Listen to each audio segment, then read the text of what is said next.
Ya, Azam, kerajaan negeri akan terus berusaha dalam memastikan kelangsungan dan hala tuju Sabah Maju Jaya dapat diteruskan. Kerajaan negeri juga akan melaksanakan dasar yang kukuh untuk menjayakan agenda pembangunan negeri pada masa sama menjamin kemakmuran serta kesejahteraan rakyat selain menyokong dasar pembangunan negara. Ketua Menteri Datuk Seri Panglima Haji Jinor berkata Sabah turut mengalu-alukan kerjasama pintar antara agensi melibatkan Kementerian Kemajuan Desa dan Wilayah KKDW serta agensi kerajaan negeri khususnya yang akan memberi manfaat kepada rakyat.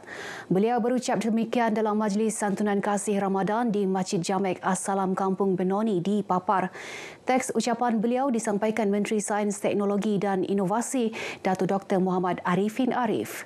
Dalam perkembangan berkaitan, Datuk Haji Ji memberitahu melalui pembentukan Kerajaan Perpaduan Persekutuan yang baharu, Sabah juga telah menubuhkan satu kabinet inklusif untuk terus melakukan yang terbaik bagi negeri ini, khususnya menerusi pelancaran Pelan Pembangunan Hala Tuju Sabah Maju Jaya SMJ.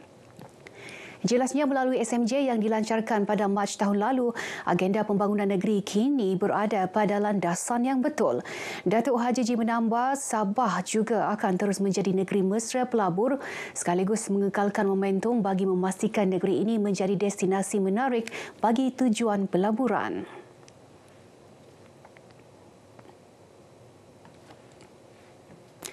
Belia di Sabah sebahagian besar membangkitkan isu mengenai literasi politik, kemiskinan teknologi digital dan kebajikan pelajar melalui medium Destiny SMJ Anak Muda Sabah. Program kali kedua diadakan ini adalah medan dua hala antara kerajaan negeri dalam menentukan hala tuju dan aspirasi belia sekaligus memberikan kefahaman mengenai dasar dan usaha kerajaan diterajui Ketua Menteri Datuk Seri Panglima Haji Jinor. Kita angkat juga, kita minta juga pendapat belia yang datang, pelajar yang datang, kita angkat dan kita akan bawa cadangan-cadangan mereka kepada pengetahuan yang berhormat Ketua Menteri untuk dipanjangkanlah. Untuk belia-belia yang ada di negeri Sabah ini, kita menjadi tulang belakang kepada kerajaan negeri ini. Saya menyambut baik hasrat mereka untuk memajukan anak muda Sabah lah, terutama sekali belia-belia mahasiswa dan mahasiswi universiti yang ada dekat Sabah inilah.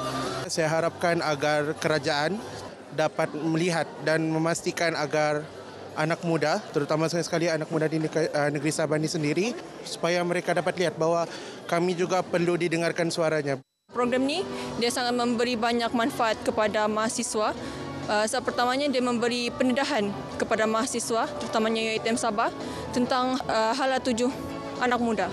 Di samping itu, ia memberi platform untuk anak muda menyatakan hasrat atau mengetengahkan isu kepada pihak kerajaan untuk menaik taraf ataupun memperbaiki ataupun meneliti lagi segala isu ataupun cadangan-cadangan yang diberikan oleh mahasiswa. Mereka berkata demikian semasa ditemui dalam program Destiny SMJ Anak Muda Sabah di UiTM Cawangan Sabah, Kampus Kota Kinabalu. Antara kesinambungan program berkenaan adalah kerajaan negeri bersetuju dengan cadangan penubuhan Dewan Belia Sabah dijangka akan berlangsung pada bulan Jun atau Julai tahun ini. Kerajaan mahu menumpukan implementasi program keselamatan dan kesihatan pekerjaan KKP melibatkan semua sekolah tahfiz dan sekolah kebangsaan khusus mengurangkan kadar kemalangan dan penularan sebarang jenis penyakit. Turut diutamakan KKP untuk institusi pengajian yang disertai pelajar golongan asnaf serta institusi pendidikan di luar bandar. Dan yang ini kita berikan mereka sijil keselamatan kesihatan pekerja. Kita bagi mereka kursus percuma dan kita bagi sijil. Jadi dia akan gunakan sijil itu untuk meningkatkan kebolehpasaran mereka sebagai graduan apabila mereka mendapat ijazah nanti, dan apabila mereka bertemu duga, mereka akan gunakan sijil itu sebagai sijil tambahan lah. Beliau berkata demikian semasa ditemui dalam Majlis Infak dan Iftar Ramadan NAYOSH bersama asnaf Parlimen Sepanggar di Pusat Persidangan Antarabangsa Sabah SICC di Kota Kinabalu. Mustafa menambah turut disediakan program latihan pasport keselamatan secara percuma oleh NAYOSH untuk 5,000 pelajar institusi pengajian tinggi awam dan swasta termasuk golongan B40. Dalam program itu seramai 80 golongan asnaf melibatkan guru, mualaf, ibu tunggal dan anak yatim menerima sumbangan duit raya. Kerajaan negeri akan terus mengimarahkan pelbagai sambutan khususnya dalam bulan Ramadan. Antara program yang diadakan adalah sambutan Nuzul Al-Quran dengan penganjuran khatam Al-Quran yang dilaksana serentak di 1,040 buah masjid di seluruh negeri. Dengan program ini, supaya setiap umat Islam sekurang-kurangnya sekali khatam Al-Quran. Dan apa dia punya kesannya seperti itu, kita mengharapkan supaya negeri kita ini dinaungi dengan kebaikan, dengan keberkatan bacaan Al-Quran ini, dan negeri kita di dalam keadaan aman selamat. Bagi kita orang Islam untuk mengerjakan ibadah puasa dan membayar zakat dan ibadah-ibadah yang lain dibandingkan pada bulan-bulan yang lain. Jadi maknanya jangan lepaskan peluang di bulan Ramadan ini yang sudah tentunya kita akan berlumba-lumba untuk mendapatkan pahala dan ganjaran daripada Allah Subhanahu Wa Taala. Mereka berkata demikian semasa ditemui dalam majlis sambutan Nuzul Al-Quran peringkat negeri di Masjid Negeri di Sembulan, Kota Kinabalu. Khatam Al-Quran yang diadakan di Masjid Negeri ini disertai lebih 700 peserta dan merupakan jumlah terbanyak pernah direkodkan. Jelajah Ramadan RTM di Sabah kini di destinasi seterusnya, Tawau. Antara program yang telah berlangsung adalah menyantuni penduduk di Masjid Nurul Falah, Kampung Mambalua, Tawau.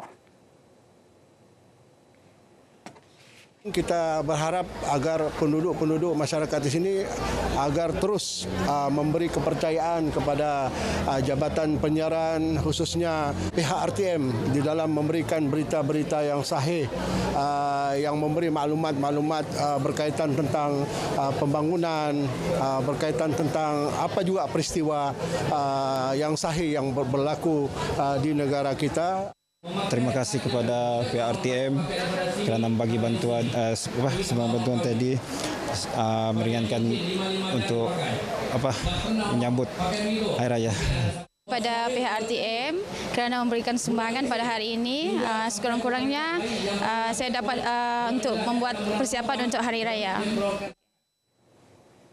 Sementara itu, Timbalan Pengarah Penyiaran Sabah Aminah Samsudin Muhammad dalam ucapan aluan berkata program Jelajah Ramadan RTM Sabah berjaya menyelusuri 11 buah masjid dan surau di Kota Kinabalu, Sandakan, Keningau dan Tawau dengan tujuan menyemarakkan bulan Ramadan melalui pelaksanaan program keagamaan dan kebajikan bersama rakan-rakan strategik. Pada majlis ini, seramai 85 orang asnaf Kampung Mambalua, Tinagat dan Kampung Batu Payung telah menerima bantuan berupa wang tunai.